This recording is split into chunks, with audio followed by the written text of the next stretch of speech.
대표적인 북풍이라 할까요? 87년 11월 29일 날 북한 공작원 김승일, 김현희에게 우리 대한항공 858편이 폭파되는 사건이 발생하는데, 그런데 당시 안기부가 12월 16일 대선 하루 전에 김현희를 아부다비에서 잡아가지고 국내로 압송합니다. 대선 하루 직전에요. 압수라는 후로 폭발하고 스위치를 동작시켰습니다.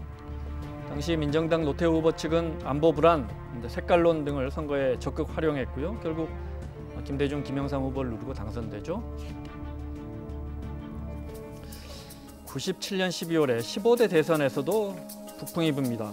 당시 집권 여당인 한나라당 이회창 대선 후보의 대세론이 아들의 병역 문제로 이게 휘청거리자 청와대 관계자들이 베이징에서 북측 인사들을 만나 휴전선에서 총격 등 무력 시위를 벌여달라고 요청했다가 잘 안 됐다라는 이른바 총풍 미수 사건이 폭로가 됐는데요. 영화의 한 장면 보실까요? 저수, 피척은 말이 오감에 막힘이 없으니 애들로 가지 말고 직선으로 가시죠. 박 선생이 평양으로 와주셔야 되겠습니다. 예? 평양이요? 당시 그 총풍 사건을 소재로 한 영화죠. 공작이 지난해 개봉돼서 화제가 되기도 했습니다.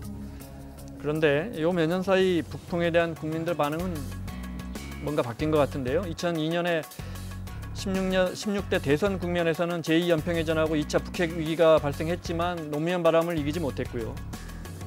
2010년 3월 26일 천안함이 침몰했지만 그해 6.2 지방선거에서 역시 집권 여당인 한나라당이 졌습니다. 네. 근데 이제 저걸 좀 여쭤보겠습니다. 앞서 이야기하신 것처럼 신북풍 논란에 대해서는 두 분이 이야기를 해주셨으니까 자유한국당 입장에서는 이게 보통 일이 아닙니다. 왜냐하면 말씀하신 것처럼 이게 지지부진할 것 같다가도 남북 문제가 또 북미 관계가 이렇게 한 발짝씩 앞으로 가면 말씀하신 것처럼 내년 4월이 총선인데 한 2월쯤에 뭐 미국의 연락사무소가 개설된다든지 내년 선거 앞두고 갑자기 제2개성공단 착공식 해가지고 문재인 대통령이 넘어가가지고 김정은하고 악수하면서 뭐 발파자고 하고 이러면 어떡합니까? 그러니까 이제 과거의 북풍과 지금 새롭게 조성되는 환경은 완전히 다르죠. 과거의 북풍은 선거에 임박해서 비공개돼 있던 사안들이 갑자기 튀어나오는 겁니다.